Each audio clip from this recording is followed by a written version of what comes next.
Well, I think, listen, first of all, they're great games. Belgium, the world number one team in the Aviva, really great night, really, for Irish football, playing the world number one team.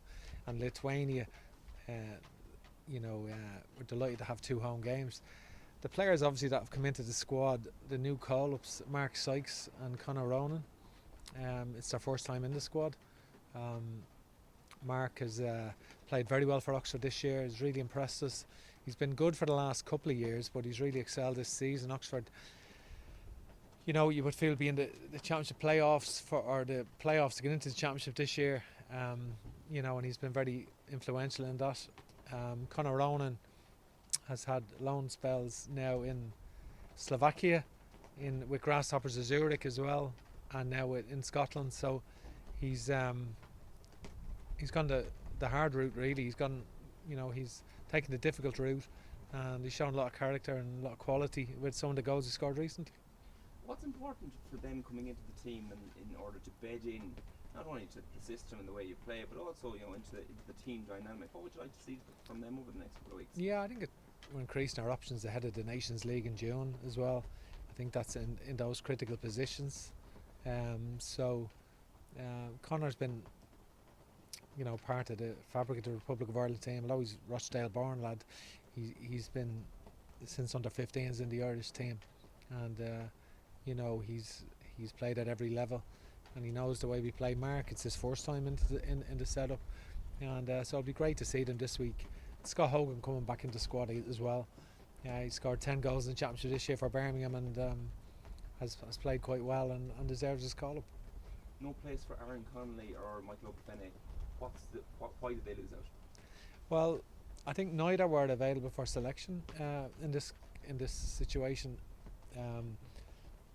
With Ireland, he just has a heel injury, and he missed the Spurs game for Middlesbrough last week, and he's not training and playing games, just getting through games. So it's not conducive to coming in and not being able to train and playing through the pain barrier. He needs a bit of a breather in the break. With Michael, he's very much committed his future to Ireland. I think I had good meetings with Michael in the last week, and he's very much committed his future to Ireland. And this is the first time he's ever, he's never played more than 3 games consecutively in his career, up to recently. So this is his first run of games with the sort of really tough hamstring problems he's had. He's had a lot of hamstring pulls in his time at Southampton. He's getting a great run of it with Swansea. He's playing the best football of his career and needs to sort of, I would have liked to take him in this group. I would have considered him in March with a view to June, but he wants to take that time to make sure that he doesn't break down again. You mentioned Belgium and Lithuania. They're two very different challenges. One's 137th in the world, one's first in the world. When you're setting up and you're preparing for those games, do you go about it differently, or do you say, no, this is our game plan and we're going to impose it on the opposition no matter who it is?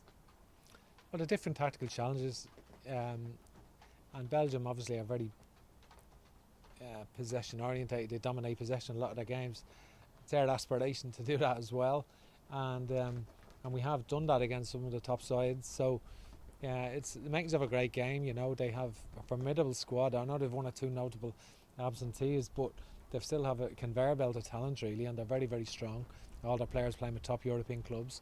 So the Lithuanian challenge is different, obviously, but they'll be keen to do well, and tough game. They beat Bulgaria, of course, in the last campaign, and Northern Ireland beat them narrow 1-0 in Belfast. So it'll be, it's a good game for us. Team selection wise, have you an idea of who you might be lining up for both of those games, and particularly in the second one, who you might give a run out to get some time into?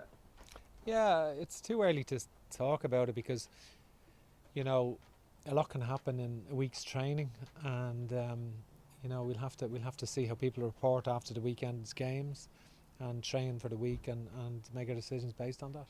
Fair enough. And just the last one for me. Going into these 2 games, they're friendlies.